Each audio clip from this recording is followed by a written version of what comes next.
नमस्कार साथियों, मैं कुलदीप कुमावत स्वागत करता हूं मेरे YouTube चैनल के स्टडी सेंटर पर। दोस्तों, आज मैं आपके सामने उपस्थित हुआ हूं एक नए बिंदु के साथ जिसका नाम है बिहारी सतसई, संपादक जगन्नाथ दास रत्नाकर, पद संख्या 21 से लेकर 30। पाठ्यक्रम जो है ये नेट का पाठ्यक्रम है। इसके अलावा स्नातक और स्नातकोत्तर में भी ये पाठ्यक्रम जुड़ा हुआ है। दोस्तों, इस वीडियो के माध्यम से मैं बिहारी से संबंधित जो दोहे हैं 21 से लेकर 30 उनका संपूर्ण विश्लेषण आपके सामने लेकर आया हूं।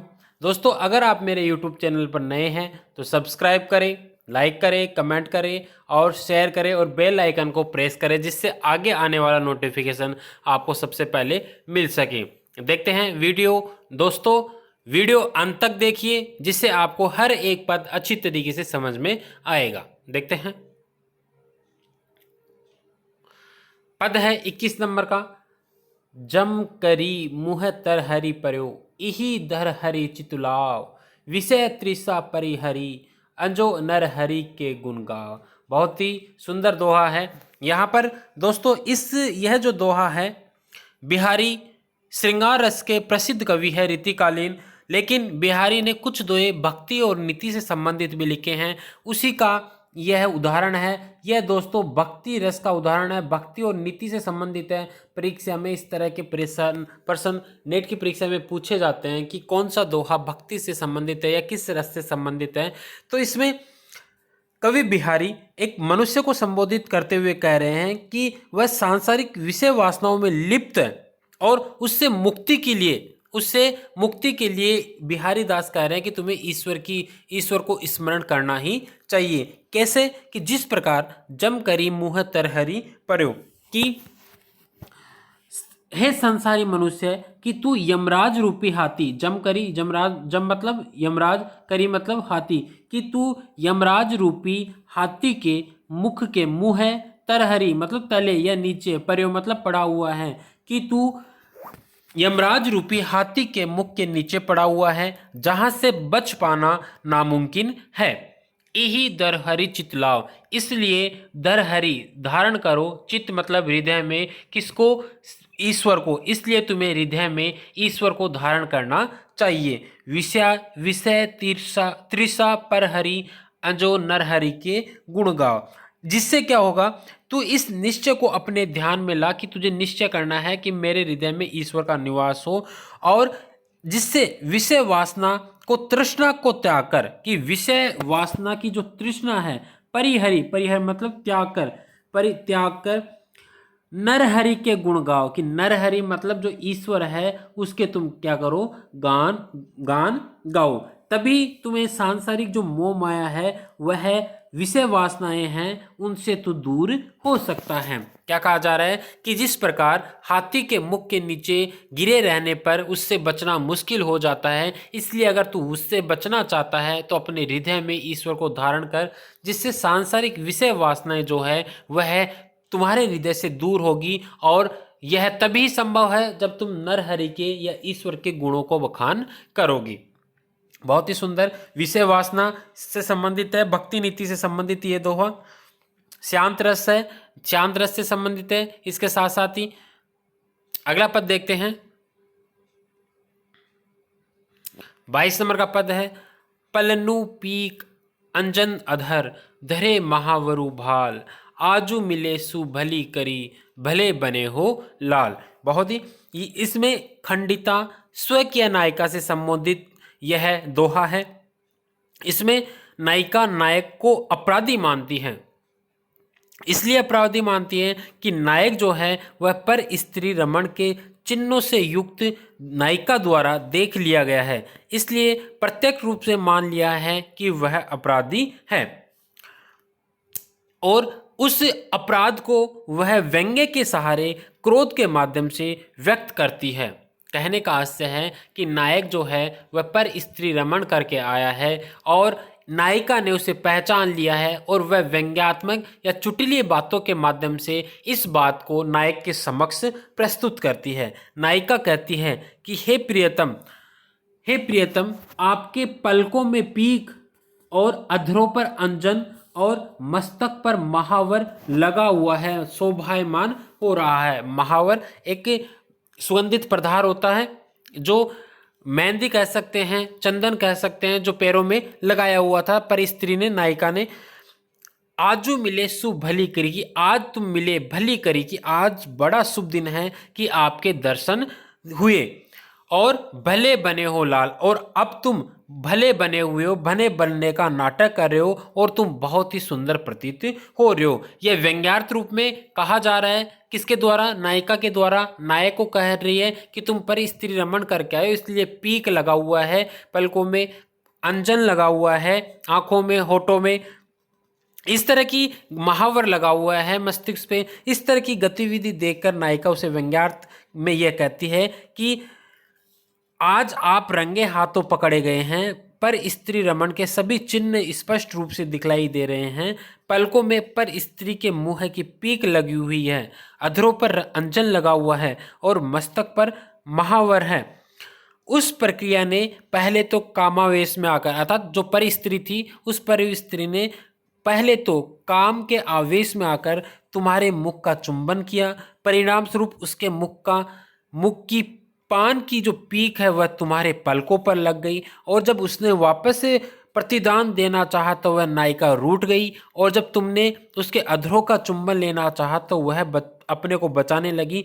परिणाम स्वरूप उसके नेत्रों से तुम्हारे अधर टकरा गए और उसकी आंखों का काजल तुम्हारे अधरों पर लग गया। अंत में उसे मनाने के लिए तुमने अपना मस्तक अपने चरणों पर रखा, इससे उसके पैरों पर महावर आपके मस्तक पर लग गया। इस कारण से जो पीक है, अंजन है और महावर है, जो पर स्त्री के हैं, जो या परकीय नायिका के हैं, वह चिन्ह स्पष्ट ही तुम्हारे चेहरे पर दिखाई दे रहे हैं और तुम अब यहाँ मेरे पास आकर भले बनने का ढोंग कर रहे हो। इस प्रकार बहुत ही सुंदर अभिव्यंजना की गई है इसमें परकीय नायिका की और स्वकीय नायिका की।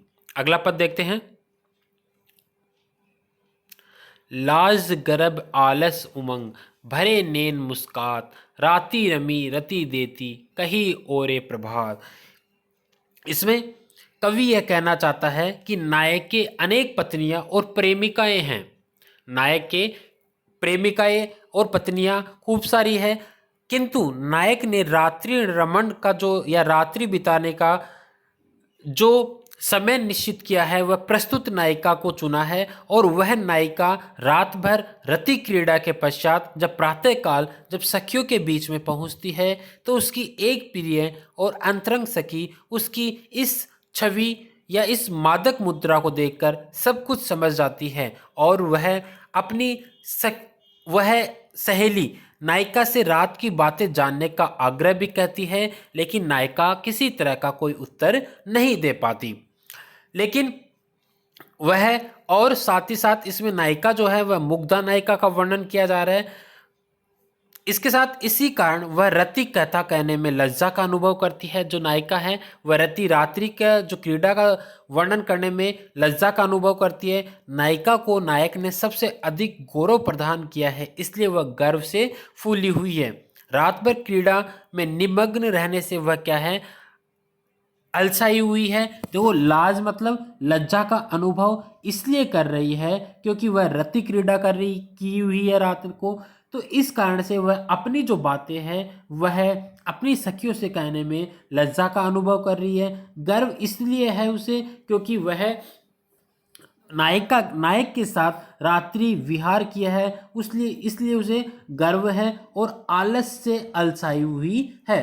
पहली बार रति रस प्राप्त करने के कारण वह उत्साहित है, उमंग भरे, और इस कारण से उसके नैनों में उमंग भरी हुई है और वह क्या कर रही है, मुस्कुरा रही है। राती रमी रति देती, राति में रमण करके आई है, रति देती कही, और रति अर्थात प्रेम क्रीड़ा के बारे में कहते हुए वह शर्मा रही है, लज्जा का अनुभव कर रही है। और प्रातः काल होते ही जो प्रातःकालीन जो दृश्य है या उसकी जो मुख की शोभा है वह स्वतः ही उसके बारे में, उसकी जो दृश्य है उसकी स्थिति को सब कुछ बिना कहे ही बतला रहे हैं। बहुत ही सुंदर वर्णन किया गया है। नायिका का चित्रण किया जा रहा है, लक्षिता नायिका है।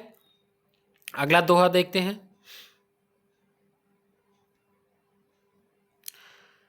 24 नंबर, पति रति की बतिया कही, सखी लकी मुस्काई, कई कई सबे टला टली, अली चली सुखू पाई। इस दोहे में नवोढ़ा मध्य नायिका का वर्णन किया गया है। रंग भवन में नायक, नायिका और उसकी सखियां सभी मिलकर बातें कर रहे हैं। मध्य रात्रि का समय है, नायक है, नायिका है और सखिया है, विभिन्न तरह की बातें कर रहे हैं। हंसी मजाक में रात कब गुजर जाती है, मध्य रात्रि आ जाती है, पता ही नहीं चलता। सखिया जो है वहाँ बैठी हुई है, वहाँ से जाने का नाम नहीं ले रही। एक तो सखियों की यह स्थिति है और दूसरी ओर नायक जो है वह नायिका के साथ रति प्रसंग के लिए उत्कंठित हो रहा है। परिणाम स्वरूप वह नायिका से रति क्रीड़ा विषय को छेड़ देता है। देखो, पति रति की बतिया कही, पति जो है वह रति की अर्थात प्रेम की या श्रृंगार की बातें उस रात्रि में कहता है। सखी लखी मुस्काई, और जब यह बातें वहां पर उपस्थित सखिया जब सुनती है तो वह क्या करने लगती है, मुस्कुराने लगती है। कई कई सब टला टली, अली चली सुख पाई, और वे जो सखिया है वे अन्य किसी न किसी बहाने, कई कई मतलब कोई ना कोई बहाने से, टला टली मतलब वहां से टल जाती है या वहां से चली जाती है। अली चली सुख पाई, अली चली गई सुख पाए, वहां पर प्रसन्न होकर मुस्कुराकर वहां से नायिका को सुख प्राप्त करवाने के लिए वहां से चली जाती है। इस प्रकार नायिका भी अत्यंत चतुर है और वह अपनी सखियों को देखकर मुस्कुरा देती है। इस प्रकार का सुंदर उदाहरण कवि के द्वारा प्रस्तुत किया गया है। मध्य नायिका का वर्णन किया गया है, बहुत ही सुंदर वर्णन, बहुत ही श्रृंगार का अनुपम उदाहरण प्रस्तुत किया गया है कवि बिहारी के द्वारा। अगला पद देखते हैं।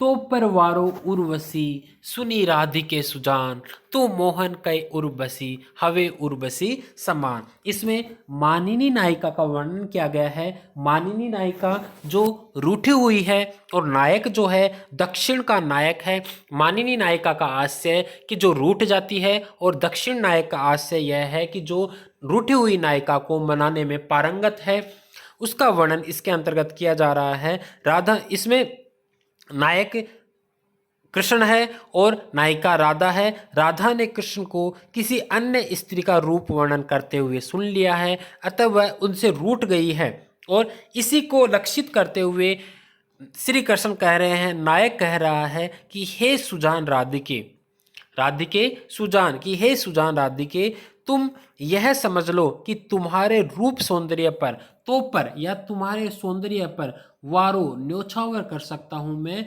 उर्वशी, अर्थात उर्वशी जैसी जो सुंदरिया है, जैसी सुंदर स्त्री को भी मैं तुम्हारे रूप पर न्योछावर कर सकता हूं। तू मोहन के उर्वशी हवे, कि तू तो मोहन के हृदय में बसी हुई है। किसके समान? उर्वशी समान। उर्वशी एक गले में पहने जाने वाला, हृदय पर धारण किए जाने वाला आभूषण का नाम है जो सदैव हृदय से चिपका हुआ रहता है। उसी तरह कृष्ण भी कह रहे हैं कि तुम भी उर्वशी के समान मेरे हृदय पर बस, हृदय में बसी हुई हो, इसलिए मैं तुम्हें कभी भी त्याग या तुम्हारे साथ कभी भी धोखा नहीं कर सकता। यमक, उपमा, अनुप्रास, अलंकारों की सुंदर अभिव्यंजना इसके अंतर्गत की गई है। आगे देखते हैं।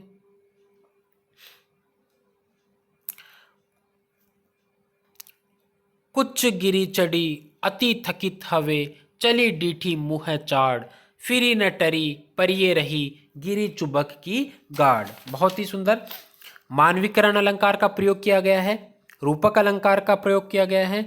बिहारी का यह दोहा उनकी सौंदर्य अनुभूति को स्पष्ट करता है। इस दोहे में कवि ने नायक की रीझ का वर्णन किया है। नायिका, रीझ का मतलब नायक जो है वह नायिका पर प्रसन्न हो गया है। नायिका की मुख छवि पर आसक्त नायक उसे पान करने की ओर बढ़ा ही था, उससे प्रेम करने की तरफ बढ़ता है कि उसकी चिबुक ठोड़ी या चिबुक मतलब उसके ठोड़ी पर जो गड्ढा है उस पर वह अत्यधिक प्रसन्न हो जाता है। इसी मनोदशा का वर्णन स्वयं नायक के माध्यम से कवि ने किया है। नायिका की चिबुक ठोडी के सौंदर्य पर आसक्त नायक स्वयं से कह रहा है कि मेरी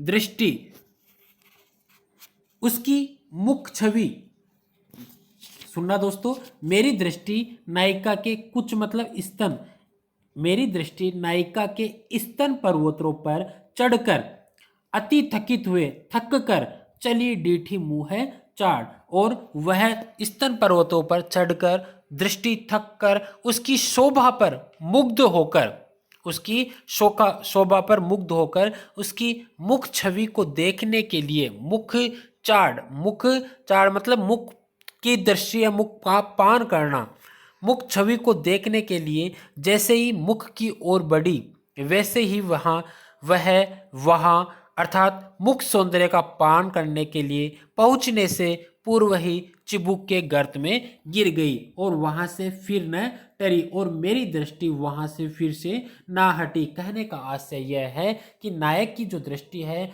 वह उसके चिबुक जो ठोडी पर जो गड्ढा है उस पर अटक कर रह गई, फिर वहां से वह दृष्टि नहीं हटी, पर ये रही, वहां पर हमेशा के लिए पड़ी रही, गिरी चिबुक की गाढ़, जो ठोडी पर जो गड्ढा है उसी पर गिरकर रह गई। कि दृष्टि जो है वह स्तनों से प्रारंभ होती है और उसके मुख की जो ठोडी है उसी पर अटक कर रह जाती है। बहुत ही सुंदर दृश्य है। मानवीकरण अलंकार का प्रयोग किया गया है, रूपक अलंकार का प्रयोग किया गया है। आगे देखते हैं। बेधक अनियारे नयन बेधक करी न निषेधु, बरबट बेधतु मोहियो तो नासा को बेदू।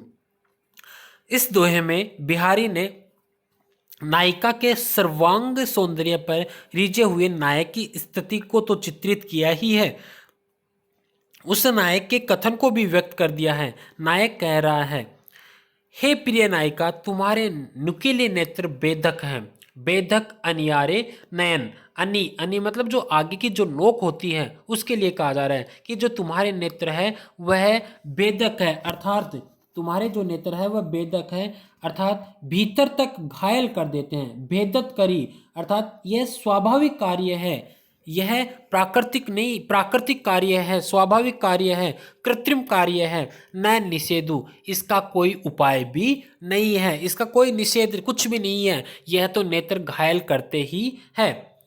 बरबट भेदतु मोहियो तो नासा को भेदू, लेकिन बरबट भेदतु कि तुम्हारे नेत्र तो नुकीले हैं, वे गहरा घाव देते हैं, लेकिन तुम्हारे जो मेरा हृदय भेदते हैं तो नासा को भेदू, की तुम्हारे नाक में जो तुम्हारा आश्चर्य नायक को आश्चर्य यह हो रहा है कि नायिका के नाक में जो छिद्र है उस छिद्र ने नायक को क्या कर दिया है, भेद दिया है। नासा को भेदू अर्थात नासा नाक भेद रही है। इस चीज का आश्चर्य है कि यह तो कृत्रिम कार्य है, आंखें भेद रही है, ये तो मैं समझता हूं कि इसका कोई निषेध नहीं है, लेकिन यह बरबट भेदतु मोहियो, बार बार मेरे हृदय को भेदता है तुम्हारे नासा की नोक। भाव यह है कि नेत्रों में कोई कटार नहीं है, फिर भी वे घायल करने की क्षमता रखते हैं। नायिका के नेत्रों में एक ऐसी भंगिमा है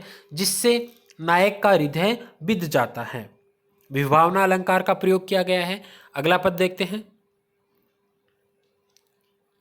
लोने मुँह दिठी न लगे, यो कही दीनो इठी, दूनी हवे लागन लगी, दिए दिठोनो दिठी। इसमें प्रस्तुत दोहे में बिहारी ने दिठोना लगने से नायिका के मुख सौंदर्य में हुई वृद्धि का वर्णन किया है। दिठोना मतलब जो कोई नजर बचाने के लिए अपन काला टीका लगाते हैं वो कहा जाता है दिठोना। नायिका के मुख सौंदर्य में जो वृद्धि हुई है उसका वर्णन यहाँ एक सखी दूसरी सखी से कह रही है। वह कह रही है कि हे सखी, तुम्हारे सुंदर मुख, लोने मुंह मतलब सुंदर मुख को नजर लगाने से बचाने के लिए, दीठी न लगे, दीठी मतलब नजर न लगे, इसके लिए तुमने यो कही दिनों इठी, अपने मस्तिष्क पर दिठोना लगा लिया। दिठोना मतलब एक कोई काला टीका लगा लिया, किंतु परिणाम कुछ अलग ही निकला। कहने का आशय अत्यधिक सुंदर वस्तु पर जब कोई काला टीका लगा दिया जाता है तो वह वस्तु अत्यधिक सुंदर हो जाती है, लेकिन काला टीका लगा दिया जाता है, कुछ समय के लिए वह कुरूप हो जाती है, नजर न लगे, लेकिन नायिका के मुख पर काला टीका लगा देने के कारण नायिका का मुख कुरूप होने की बजाय दूनी हवे लागन लगी, दुगनी सुंदर लगने लगी। दियो दिठोना दीती, जब उसने अपने मुख पर दिठोना लगा लिया और ये हुआ दीठी, दीठी मतलब दृष्टि। इसका परिणाम ये निकला कि जो दृष्टि उस चेहरे पर टिक जाती थी वह अधिक और जमने लगी। दीठी का अर्थ होता है दृष्टि। बहुत ही सुंदर दोहा। अगला पद देखते हैं। चितवनी रूखे दृगनु की, हासी बिनु मुस्कानी, मानु जनायो माननी, जाने लियो पिय जानी। इसमें मानवती नायिका का वर्णन किया जा रहा है। एक सखी अपनी दूसरी सखी से नायक नायिका की उस मानसिक स्थिति का चित्रण कर रही है जो उसने उस समय अनुभव की थी जब नायिका के पास हास परिहास कर उसका मन बहलाने के लिए उपस्थित थी। नायक किसी पर स्त्री के पास चला गया था, अतः उसे नायिका के पास आने में विलंब हो गया। नायिका ने उसके अपराध को जान लिया, अतः वह जब आया तो उसने अपनी रूखी दृष्टि डालकर नायक के प्रति अपना मान प्रकट किया। नायक ने जब नायिका के ईर्ष्या भाव और मान को देखा, साथ ही अपने अपराध को भी समझ लिया, तब वह लज्जित हुआ। कहने का आशय यह है कि नायक समझ जाता है कि नायिका रूठी हुई है, इस कारण से नायक भी लज्जित होता है क्योंकि वह पर स्त्री के पास जाकर आया था और नायिका से वह मुस्कुराकर क्षमा याचना करता है। चितवनी रूखे दृगनु की नायिका है, वह अपने हृदय से रूखे दृगनु उदास या रूखी आंखों से नायक की तरफ देखती है। नायक उसे मनाने के लिए हंसता है, बिनु मुस्कानी मुस्कुराकर क्षमा याचना करता है। नायिका की सखी यह देख रही थी और दोनों एक दूसरे से अपने मनोगत भाव को प्रकट नहीं कर रहे हैं। चतुर सखी होने के कारण वह दोनों के हृदय की बातें जान गई। उस स्थान पर तो वह कुछ नहीं बोली, किंतु रास्ते में उसने नायिका और नायक के अंतर्गत रहस्य को प्रकट कर लिया। नायिका की सखी अपनी दूसरी सखी से कह रही है कि हे सखी, नायिका की रुक्ष दृष्टि उसका मान व्यक्त हो रहा था और नायक बिना मुस्कुराहट के हंस रहा था, बिना मुस्कुराहट के हंस रहा था। यहाँ पर विभावना अलंकार है, बिना मुस्कुराहट के हंसना विभावना अलंकार।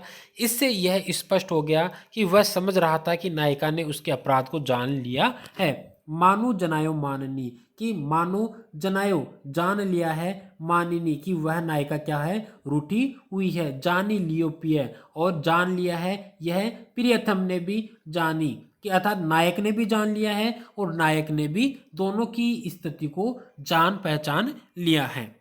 अगला पद देखते हैं।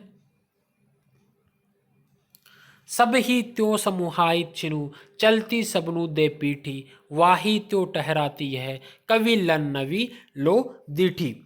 प्रस्तुत दोहे में नायिका की और उसकी दृष्टि उसी तरफ होती है जिस तरफ नायक होता है। वाही त्यो टहराती है, उसी तरफ टहरती है जिस तरफ नायक खड़ा रहता है।